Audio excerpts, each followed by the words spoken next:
Welcome to the Geek, the History Geek. I'm Mr. Hodges. When Archduke Franz Ferdinand and his wife were assassinated in Sarajevo in June of 1914, few people around the world would have guessed that that event would lead to what would become the First World War. When the fighting began in early August of 1914, most of the leaders, generals, and even the citizens of the major European powers believed that the war would be over in a few short weeks and that the troops would be home by Christmas. As December 1914 arrived, casualties from the war were approaching nearly 1 million, and the soldiers were beginning to settle into the harsh realities of a life in the trenches. It is here that our story emerges of a truce during Christmas. Until as recently as the 1980s, it was considered a myth by many scholars. Stay with me as we explore the Christmas truce of 1914. When the war began in August 1914, the Germans had hoped that by using the Schlieffen Plan that they would rapidly knock the French out of the war and that it would allow them and their ally Austria-Hungary to focus on the Russian forces on the Eastern Front. Unfortunately, the fighting was quickly developing into a new type of warfare that was being led by old generals using old tactics and new weapons and new technology of the first truly industrial war. This was a deadly combination and would lead to heavy battlefield losses in a series of events that would force a dramatic change.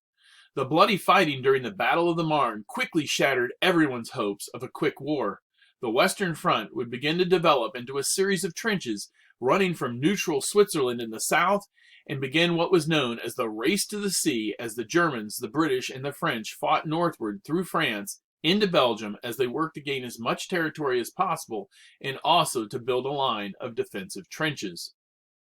As the fighting on the Western Front fell into the brutal monotony of the daily routine, boredom, and the horrifying moments of combat, the idealism and the desire for military glory which the soldiers had felt at the beginning of the war was lost.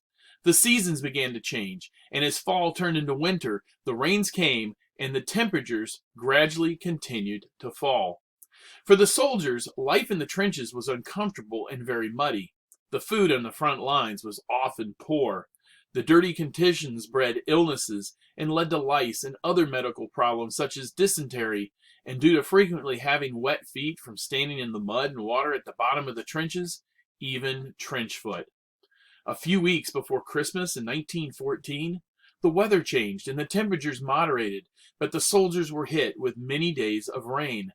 This made the muddy and wet conditions of the trenches even worse. The almost daily loss of friends and fellow soldiers only added to the misery. The war that they had believed and that they had been promised would be over by Christmas had no end in sight. With the rapid approach of the Christmas holiday, most of the soldiers longed for an end to the fighting and the bloodshed, and it is easy to see how each soldier would be longing to see home and family. It is believed that all of these are factors that led to the conditions for a Christmas truce. The new Catholic Pope, Benedict XV, had just ascended to the papacy about 1 month after the start of the fighting, and at the beginning of December 1914, he attempted to get all of the sides to agree to an official truce for the holidays. Now in Europe, there were very ancient traditions of suspending warfare during the winter or during bad weather, and a truce, especially during a religious holiday, would not have been out of the question in the past. The Pope had hoped that this truce would allow both sides to negotiate a peace.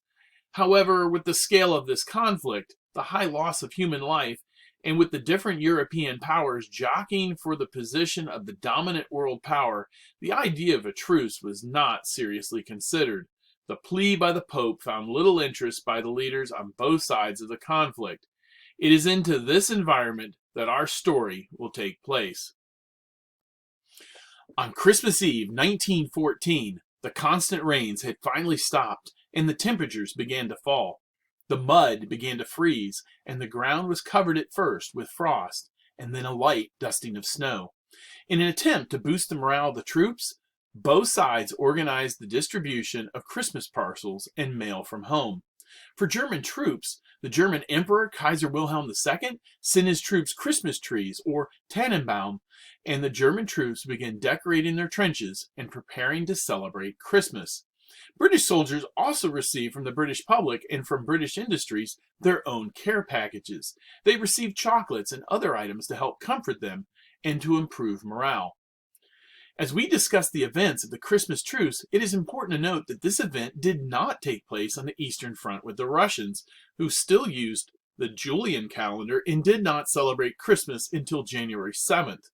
Nor did it appear to happen in the French sectors of the trenches, likely due to the Germans occupying nearly a third of France, and the fact that they had killed many French soldiers and many French civilians. The animosity between the French and the Germans was likely too great.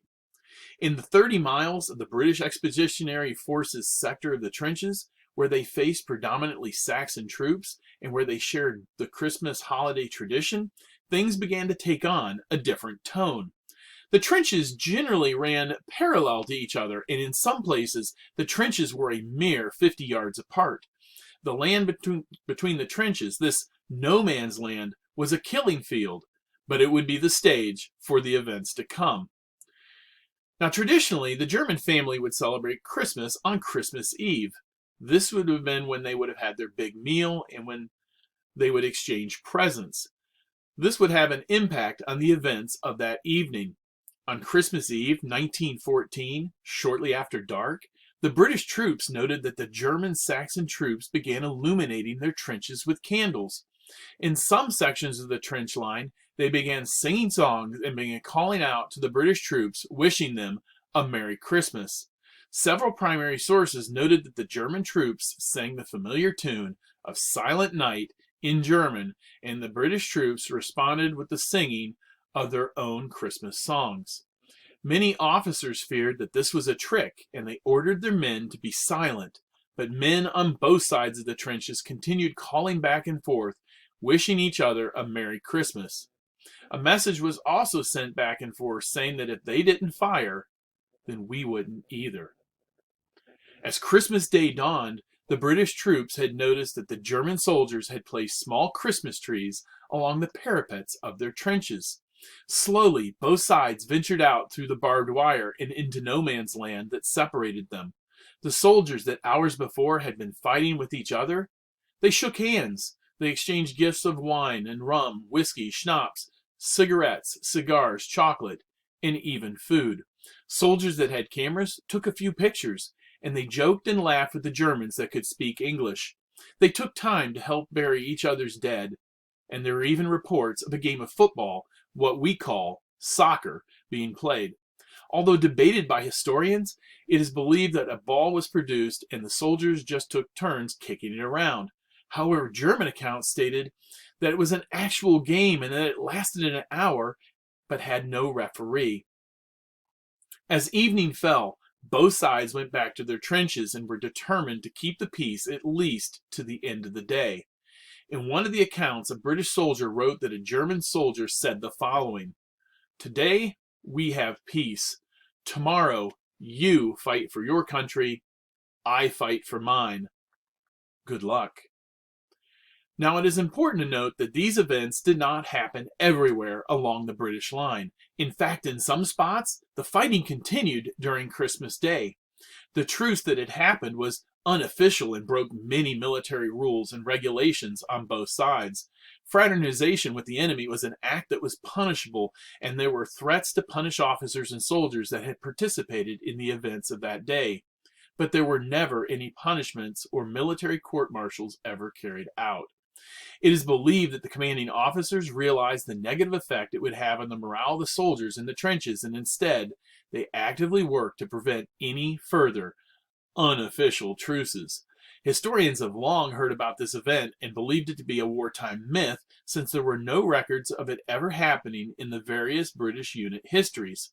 Since censorship had not yet begun on the letters being sent back home, it would be these primary sources, these letters home, that would eventually lead to the proof of this amazing historical event.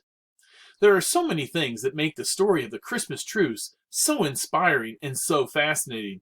The first reason is we get to see how the soldiers of both sides, despite the circumstances, could set aside their differences to share a common holiday. It is not hard to understand when you look at how they, as fellow soldiers, all shared the same hardships: the cold, the poor food, the illnesses, the poor living conditions, and even witnessing the brutality of the daily warfare and even the death of their fellow soldiers. The second reason is we get to see the power of the shared experience of missing home and of missing family.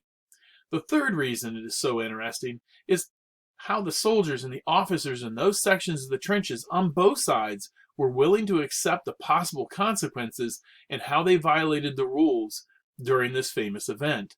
An event that was covered up by the senior military leadership, was not allowed to be put into official unit histories, and was not spoken about, so it would not encourage further events like this one in the future.